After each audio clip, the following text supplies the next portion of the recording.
الحمدللہ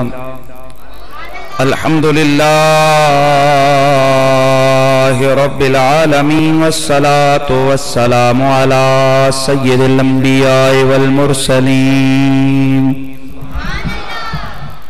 وعلى آلہ الطیبین الطاہرین وعلى اصحابہ الراشدین اما بعد فاعوذ باللہ السمیع العلیم من الشیطان الرجیم بسم اللہ الرحمن الرحیم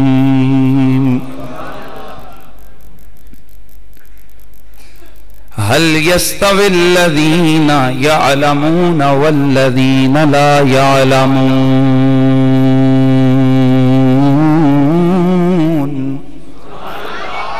درود و سلام بآواز بلند پڑھیے الصلاة والسلام علیکہ یا سیدی یا رسول اللہ وعلى آلك وأصحابك يا سيدي يا حبيب الله بلند آواز سے پڑھیے الصلاة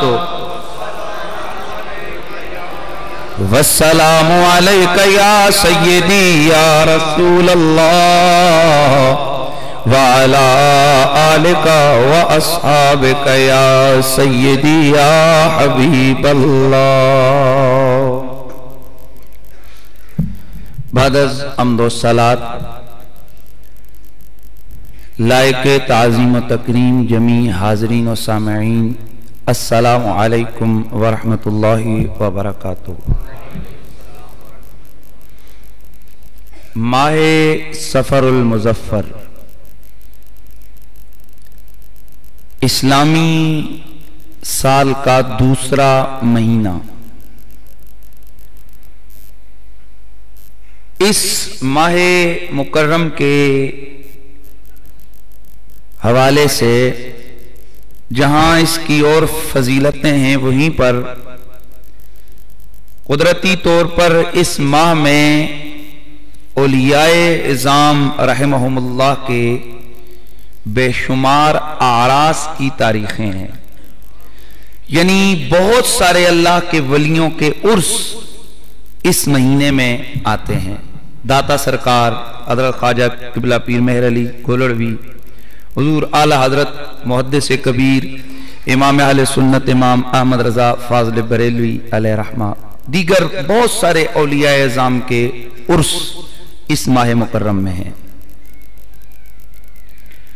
اور اس مہینے کے حوالے سے ہماری عوام کے ذہنوں میں عجیب عجیب قسم کے نظریات ہیں کہ اس مہینے کی جو پہلی 13 تاریخیں جن کو 13 تیزیاں کہتے ہیں جناب، یہ بڑی بھاری ہوتی ہیں اور ساری مصیبتیں آتی ہیں، اور نہ جانے کتنی کتنی روایتیں لوگوں نے گھڑی ہوئی ہیں کہ پتہ نہیں کتنی بلائیں اترتی ہیں۔ یہ سب توہم پرستی ہے، حقیقت سے اس کا کوئی دور کبھی تعلق اور رشتہ نہیں ہے۔ اسی طرح کی توہم پرستی سے میرے رسول نے روکا۔ بخاری شریف کی حدیث ہے، میرے کریم آقا نے ارشاد فرمایا، یہ نبیوں کے امام کا فرمان ہے، کسی عام بندے کا نہیں۔ حضرت ابو ہریرہ رضی اللہ تعالیٰ عنہ اس حدیث کے راوی ہیں، سرکار نے فرمایا لا عدوہ ولا طیرہ ولا حامہ ولا سفر، نہ عدوہ ہے، نہ طیرہ ہے، نہ حامہ ہے، نہ سفر ہے۔ عدوہ کیا ہے؟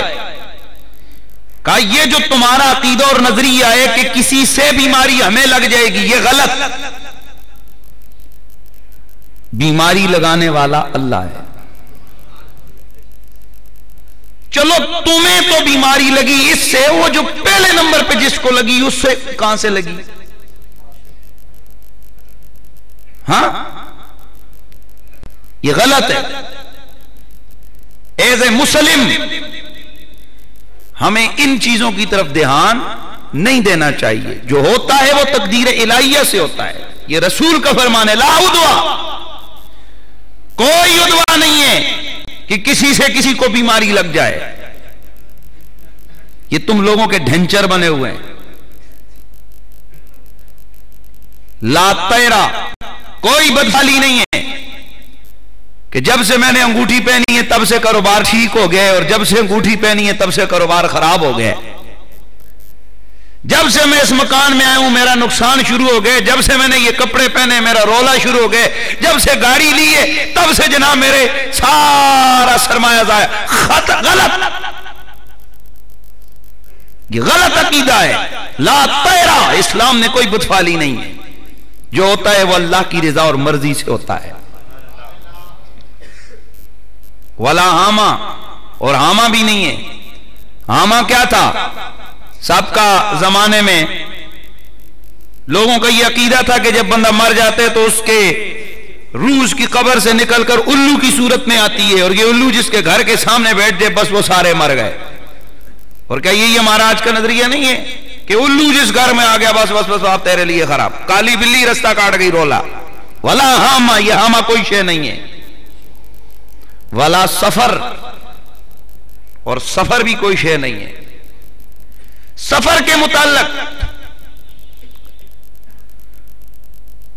صوفیاء اور محدثین کی مختلف آراء ہیں. سفر کیا ہے؟ بعض کے نزدیک یہی ہے جو آج ہمارے ذہنوں میں پڑا ہوا ہے کہ سفر کا مہینہ آیا تو مصیبتیں اور بلائیں آ جاتی ہیں. نہیں، نہ دنوں کی وجہ سے مصیبت آتی ہے، نہ مہینے کی وجہ سے آتی ہے، نہ ٹائم کی وجہ سے آتی ہے. جو مصیبت، جو پریشانی، جو غم، جو خوشیوں کا معاملہ ہے، یہ فقط اور فقط من جانب اللہ ہوتا ہے. اس میں کسی مہینے کا کوئی عمل دخل نہیں ہوتا ہے.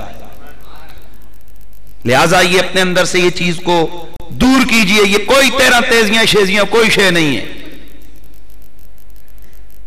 یہ ہندوؤں کا ایک دیا ہوا ذہن ہے آپ لوگوں کو، اور جو ہم کہیں سے سنتے ہیں، اور بالکل کے ڈھنچر پن سب سے زیادہ ہماری قوم کے اندر آ گئے.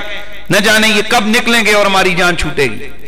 اس لیے آپ پڑھے لکھے لوگ ہیں اور یا اتنا بڑا اجتماع، یا اسی لیے اللہ کا شکر ہے تو آپ سن کے جائیں اور اس کو گھروں تک اپنا یہ میسج پہنچائیں کہ سفر کے مہینے میں اللہ کا بنایا ہوا مہینہ، اس میں کوئی یہ بات نہیں ہے کہ جی جناب اس دن ہے اور یار جی اس دن رسول اللہ بیمار ہوئے تھے. جس دن بیمار ہوئے اس دن تو تم اتنا غم کرتے ہو، تو 8 ربیع الاول کو سرکار کا وصال ہوا اس دن تم جلوس منا رہے ہوتے ہو. نہیں سمجھ گیا آپ کو صاحب؟ اس لیے یہ کوئی عقیدہ نہیں رکھنا اپنے کہ یہ سفر آیا تو میری مصیبت آ گئی، آیا یہ ایسا نہیں ہے. جو کرتا ہے وہ کون کرتا ہے؟ اونچا بولو، کون کرتا ہے؟ اللہ کرتا ہے. بس یہ نظریہ اور عقیدہ ہونا چاہیے.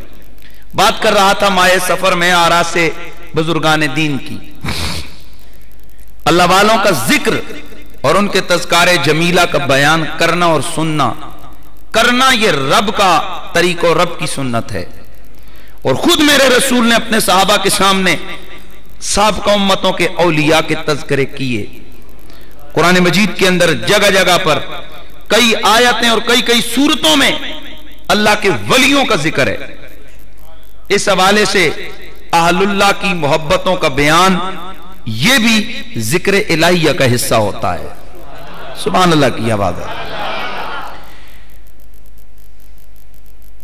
جہاں اور اللہ والوں کی عظمتیں اور شانیں ہیں، بزرگان دین ہیں، وہی ہم اہل سنت و جماعت کی ایک محسن شخصیت، عالم اسلام کا ایسا رہنما اور ایسی نابغہ روزگار شخصیت کہ جس کی مثال گزشتہ صدیوں میں نہیں ملتی ہے، اور دنیا حیران ہے کہ ایک وقت میں ایک انسان یا ڈاکٹر ہوتا ہے یا فلسفی ہوتا ہے یا سائنسدان ہوتا ہے یا وہ مفتی ہوتا ہے یا وہ محدث ہوتا ہے یا وہ محقق ہوتا ہے یا وہ سیاستدان ہوتا ہے یا وہ ریاضی دان ہوتا ہے یا وہ جفر و جمر کا ماہر ہوتا ہے، لیکن دنیا ششدر اور حیران ہے کہ ایک ایسی شخصیت ہمارے سامنے ہے کہ جو ایک ذات کے اندر سائنسدان بھی ہے، ریاضی دان بھی ہے، محدث بھی ہے، مفسر بھی ہے، محقق بھی ہے، فقیہ بھی ہے، دانشور بھی ہے، سیاستدان بھی ہے. جس اینگل سے دیکھو، پیر بھی ہے، پیر طریقت بھی ہے، شاعر بھی ہے، متکلم بھی ہے. اس کے علاوہ اگر اس کی اور حیثیات کو دیکھو، کاتب بھی ہے. ایک رات کے اندر 56 علوم اس کے اندر ہے، اور 56 علوم کا ماسٹر. زمانہ حیران ہے یہ کہاں سے اللہ کا کرم ہندوستان کے مسلمانوں پہ آیا. میری مراد اس شخصیت سے حضور ماہی بدعت اعلی حضرت عظیم البرکت الشاہ امام اہل سنت امام احمد رضا فاضل بریلوی رحمت اللہ تعالی علیہ. میں چاہوں گا ویسے تو اگر عنوانات قائم کیے جائیں تو امام احمد رضا اور قرآن فہمی یہ ایک عنوان ہے، امام احمد رضا اور فقہ، امام احمد رضا اور روحانیت، امام احمد رضا اور تجدید دین اور اصلاح، امام احمد رضا اور دینی و سیاسی بصیرت، امام احمد رضا اور شعر و ادب، امام احمد رضا ایک مظلوم محقق، امام احمد رضا اور محبت، امام احمد رضا اور ادب و تعظیم، امام احمد رضا اور رد مرزائیت، امام احمد رضا اور مسئلہ تکفیر، امام احمد رضا اور عقائد و کلام. یہ درجنوں موضوعات ایسے ہیں کہ جو امام احمد رضا فاضل بریلوی کی شخصیت کے ساتھ ہم ان کو ملا کر ہم بیان کر سکتے ہیں. کوئی ایک ایسی شخصیت نہیں ہے امام احمد رضا کی کہ جس کو بندہ 1 گھنٹے میں سارا بیان کر دے. اس وقت، آج تو کمپیوٹر کا دور ہے، اس وقت مفتی بھی ہے احمد رضا، پیر بھی ہے، امام بھی ہے، اطباء میں سے بہترین طبیب بھی ہے، لوگوں کی پنچایت بھی کرتا ہے، دور دور جا کے جھگڑے بھی مٹاتا ہے.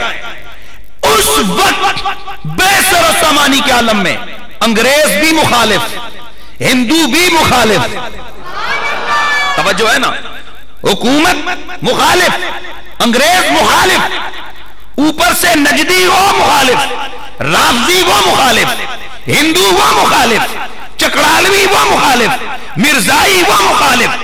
چاروں طرف سے تند و تیز حملوں کا مقابلہ بھی کر رہا ہے، اور اس کے باوجود 548 کتابوں کا مصنف ہے. کتنی؟ جن میں سے ایک فتاوی رضویہ شریف کی 30 جلدیں ہیں، اور ایک جلد میں تقریباً 800 یا 900 صفحات ہیں.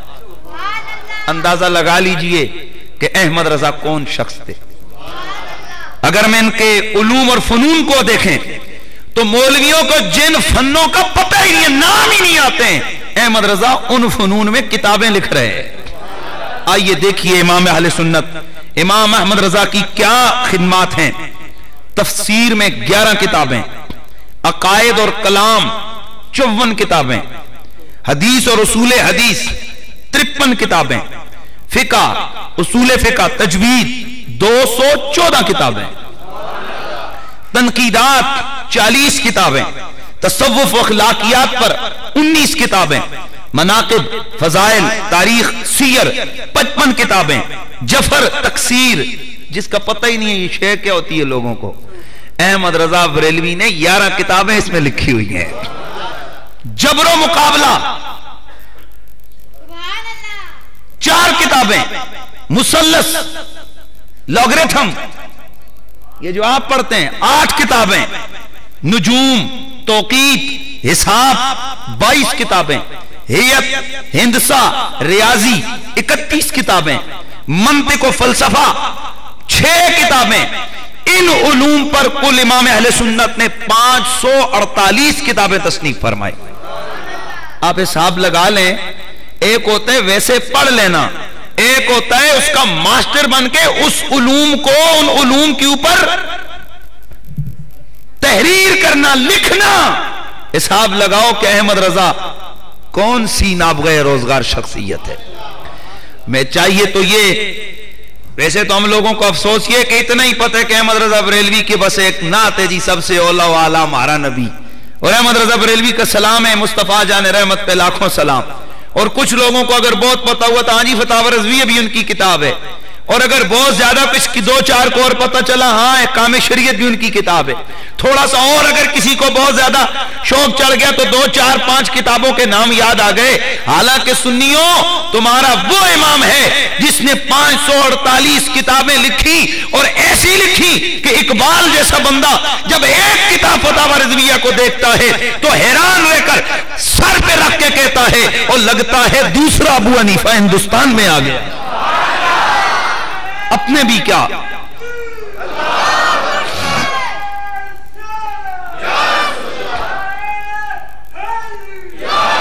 اپنے کیا بیگانے بھی کہتے ہیں کہ علم کی دنیا میں احمد رضا کا کوئی ثانی نہیں ہے۔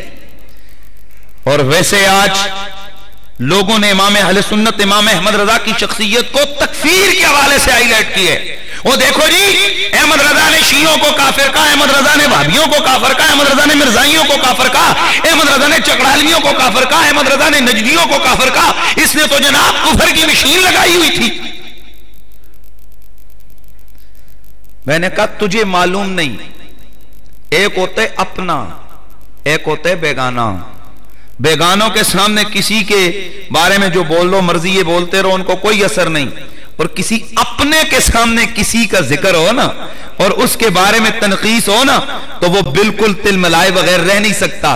احمد رضا کا قصور یہ ہے کہ اس کا دل عشق و محبت مصطفیٰ سے منور تھا، اس کے دل میں جذبہ حب محمدی کے چراغ جل رہے تھے۔ اس لیے جب امام اہل سنت نے دیکھا کہ نجدیت اس طرف لوگوں کا ذہن بنا رہی ہے کہ معاذ اللہ نبی کا اتنا فائدہ بھی نہیں جتنا ہاتھ میں ڈنڈا پکڑے ہوئے ڈنڈے کا، جیسے ابن عبد الوہاب نجدی نے نظریہ دیا کہ مجھے جتنا اس ڈنڈے کا فائدہ ہے اتنا مجھے محمد کا فائدہ نہیں، کیونکہ ڈنڈے سے تو معاذ اللہ میں کتا بھگا سکتا ہوں، محمد تو میرے اس کام بھی نہیں آتا۔ اس طرح کی باتیں اور تحریریں جب آئیں، اور اسی نجدی نے جس وقت اپنی کتاب کے اندر لکھا کہ محمد عربی کا مزار سب سے بڑا بت ہے، اس کو گرانا واجب ہے، صحابہ اور اہل بیت کے مزارات بت ہیں، ان کو گرانا واجب ہے، اور جب اس کی ذریت یہاں پاکستان ہندوستان کے اندر آ کر شاہ اسماعیل دیلوی کی صورت میں انہوں نے کام شروع کیا اور اپنی کتابوں کے اندر لکھا کہ معاذ اللہ نبی کا خیال گدھے سے برا ہے، معاذ اللہ حضور کے علم کو جانوروں سے کم تر قرار دیا گیا، معاذ اللہ اپنی تحریروں کے اندر نبی کریم کی ختم نبوت کا انکار کیا گیا، میرے مصطفیٰ جیسا بننے کی کوشش کی گئی، معاذ اللہ رسول اللہ کے علم سے شیطان کا علم زیادہ قرار دیا گیا۔ ایسے میں اگر کوئی بیگانہ ہوتا تو آنکھیں بند کر کے بیٹھ جاتا، پر احمد رضا مچل گئے، تڑپ گئے کہ مدنی آقا کی ذات تو وہ ہے جن کے بال کے بارے میں کوئی انگلی اٹھائے وہ مردود ہوتا ہے، جو ان کے کپڑوں کے عیب نکالے وہ لعنتی ہوتا ہے، اور جو نبی کو جانوروں سے کم تر قرار دے وہ مسلمان کیسے ہوتا ہے۔ اس لیے احمد رضا کے فتوے حقیقت پہ مبنی تھے، انتہا پسندی نہیں تھی، وہاں پر ذات پرستی نہیں تھی، وہاں پر دولت پرستی نہیں تھی۔ احمد رضا نے اگر رافضی کے کفر کا فتویٰ دیا تو اس لیے کہ انہوں نے سیدہ عائشہ کو گالیاں دی تھی، مرزائیت کے کفر کا فتویٰ دیا تو اس لیے کہ انہوں نے میرے نبی کے بعد ایک اور نبی کو مانا تھا، اگر انہوں نے نجدیت و وہابیت کے خلاف فتویٰ دیا تو اس لیے کہ انہوں نے میرے رسول کے علم کو جانوروں کے علم سے کم قرار دیا تھا۔ اب تم بتاؤ کہ عاشق کا کام کیا دفاع محمد ہے یا نہیں ہے؟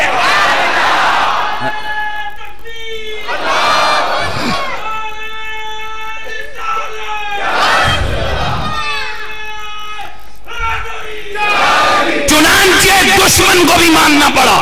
اشد العذاب مولانا محمود الحسن دیوبندی صاحب ان کے شیخ الہند ہیں، ان سے مرزائیوں نے سوال کیا، اوئے تم ہمارے خلاف کتابیں لکھ رہے ہو، احمد رضا نے تو تم پہ بھی کفر کا فتویٰ دیا ہے، لہذا پہلے اپنا دفاع کرو۔ اب جملہ سننا محمود الحسن صاحب کا، کہتے ہیں احمد رضا نے جس وجہ سے ہمیں کافر کہا ہے نا وہ ہمیں گستاخ سمجھ کے کہا ہے، اگر وہ ہمیں کافر نہ کہتا خود کافر ہو جاتا۔ توجہ ہے، کیا بات ہے یار، جادو وہ ہوتا ہے جو سر چڑھ کے بولتا ہے۔ یعنی احمد رضا نے خود ساختہ فتوے نہیں دیے۔ آپ کو شاید یہ بھی پتا نہیں ہے جب اس طرح کی گستاخانہ عبارات لکھی گئیں تو امام اہل سنت وہ ساری عبارتیں لکھنے والوں کی طرف انہوں نے 10 خط لکھے. وہ ظالموں کیا لکھ دیے تم نے؟ نبی کے علم کو جانوروں سے کم کر دیا ہے. اوے حضور اکرم فخر دو عالم کے میلاد کو تم نے جنم بھومی قرار دیا ہندوؤں کی. اور تم نے کیا کہا ہے کہ اردو محمد عربی نے آ کر دیوبند میں سیکھی ہے. یہ اس طرح کی باتیں کیوں کی ہیں؟ تم نے اس کا جواب دو. جب آگے سے کچھ جواب نہ ملا تو آپ نے خود فتویٰ نہیں لگایا, آپ چلے گئے حرمین. اس وقت حرمین 33 مفتیوں نے اور ہندوستان بھر کے 268 مفتیوں نے فتویٰ دیا کہ اس طرح کی باتیں لکھنے والا دائرہ اسلام سے خارج ہے. تو اکیلے احمد رضا بریلوی کو کیوں لتاڑتے ہو کہ انہوں نے تکفیر کی مشین لگائی تھی؟ اگر یہ اعتراض ہے تو 33 علماء حرمین پہ 33 بلکہ کل 36 بعد میں معاملہ 33 علماء حرمین 33 مفتی 268 مفتی ہندوستان کے, ان سارے مفتیوں کے فتوے میں احمد رضا نے یہ کام ضرور کیا کہ انہوں نے فتویٰ اٹھا کے ان کے سامنے پیش کیا کہ جناب بتائیے اس طرح کا معاملہ کیسا ہوگا. تو صاحب احمد رضا بریلوی علیہ رحمہ کو صرف تکفیر کے حوالے سے ہی سامنے رکھنا یہ میں سمجھتا ہوں بددیانتی ہے اور ظلم ہے. آئیے میں ایک عنوان آج آپ کے سامنے رکھتا ہوں اور آپ کو بتانا چاہتا ہوں کہ احمد رضا کس پائے کا بندہ تھا. آئیے تو آج کا میرا ٹاپک ہے امام احمد رضا اور قرآن فہمی. سارے علوم اور فنون کا مرکز و منبع قرآن ہے. یہ صرف نحو منطق فلسفہ حدیث اصول حدیث فقہ اصول فقہ یہ سارے علوم اس لیے پڑھے جاتے ہیں تاکہ قرآن سمجھ آ جائے اور روح قرآن کو بندہ سمجھے, قرآن کی ترجمانی کر سکے. لیکن افسوس لوگوں نے قرآن فہمی کے نام پر ایسے ہچکولے کھائے اور ان کی کشتیاں ایسے بھمر میں جا کے پھنستی ہیں کہ آج صدی سے زیادہ وقت ہو گیا ہے, 1.5 صدی ہونے لگی ہے, آج تک اس بھمر سے نکل نہیں سکی ان کی کشتیاں. لیکن ان کی ذریت خام خواہ جناب ان کا دفاع کر رہی ہے. میں یہاں سمجھانا چاہتا ہوں ایک بات, قرآن عربی زبان میں ہے اور عربی فصیح و بلیغ زبان ہے پوری کائنات میں سب سے زیادہ. عربی کا ایک لفظ اس کے درجنوں معنی آتے ہیں, مترادفات ہوں یا مشترکات ہوں, جس حوالے سے دیکھو قرآن کے جو لفظ ہیں عربی کے ایک ایک لفظ کا کئی معنی آتے ہیں. اب جب قرآن کا معنی بندہ بیان کرتا ہے نا تو اس کے لیے لازم ہوتا ہے کہ میں یہاں پر لفظ کا وہ معنی بیان کروں جو اللہ رسول فرشتوں نبیوں ولیوں کی شان کے لائق ہے, جو قرآن کے مفاہیم اور مطالب کی رہنمائی کر رہا ہے وہ لفظ استعمال کرنا. یہ نہیں جو منہ میں آیا بندے نے کر دیا. مثلا انگلش میں ڈیئر کا کیا معنی ہے؟ پیارا. اور کیا معنی ہے؟ بولو نا اے ہن تسی انگریزیاں پڑھن والے لوگوں. ہرن, چلو جی 2 ہی معنی لیتے ہیں. اگر ایک آدمی کہتا ہے کہ میرے پاس ڈیئر آیا تھا, میں نے اس کے آگے گھاس ڈالی, تو اب ایک آدمی ایسا ہے جس کو ڈیئر کا یہی مطلب پتہ ہے پیارا, وہ کہتے ہیں دیکھو جی یہ کیسا عجیب بندہ ہے اپنے دوستوں کے آگے گھاس ڈالتا ہے. نہیں سمجھ آئی آپ کو سمجھ نہیں آئی بھئی. جس کو صرف ڈیئر کا ایک ہی معنی پتہ ہے, کون سا والا؟ پیارا, تو اس نے تو معنی یہی کرنا ہے کہ پیارے ادھر آؤ تمہارے آگے گھاس ڈالوں. سمجھ آئیے؟ بتاؤ یار یہ اس کہنے والے کے کلام کی نمائندگی ہے؟ حالانکہ اس نے تو ڈیئر لفظ ضرور بولا لیکن اس کی مراد ہرن تھی, کیونکہ یہاں عقل ہو تو پتہ چل جاتا ہے کہ یہاں گھاس بندوں کے آگے دوستوں کے آگے نہیں ڈالی جاتی, ہرن کے آگے ڈالی جاتی. یہ میں آپ کو ایک مثال دے رہا تھا. اسی طرح قرآن مجید میں عربک یوز ہے, عربک ورڈز ہیں, عربی کے جملے ہیں, عربی کے لفظ ہیں, تو ایک ایک لفظ کے کئی معنی ہوتے ہیں.